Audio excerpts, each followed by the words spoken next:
কি রান্না করছো? এই যে বেগুন ভাজা করছি। আর কি? আর হবে টমেটো দিয়ে ডিমের ভুজিয়া হবে। আর যে আহ, আলু সেদ্ধ দিয়েছি। আর তোমার বেগুন ভাজা কালো কালো লাগছে কেন? এই যে লঙ্কার গুঁড়ো দিয়ে ভাজছি তো ওই জন্য কালো কালো লাগছে। লঙ্কার গুঁড়োগুলো একটু পুড়ে উঠেছে। ভাত তাই হয়ে গেছে? হ্যাঁ, ভাত হয়ে গেছে।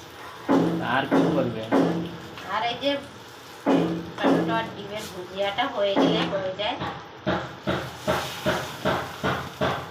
ঠিক আছে, আর কিছু করবে না? আর কি করবো, কালকের তরকারি আছে, ওই তরকারিটা গরম করে নেব। এবারে এতে একটু ডিমটা ফেটিয়ে ডিমের ভুজিয়াটা বানিয়ে নেবো এই তেলে। কালকে তরকারি খেতে দেবে? ফ্রিজে আছে, গরম করে নিলে তো হয়ে যাবে। আর এখন তো সেইভাবে তো এখনো গরম করেনি।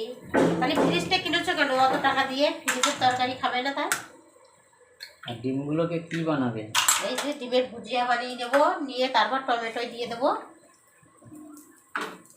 ভালো। আর কি লাগে দুপুরবেলা? তিনজন মানুষ।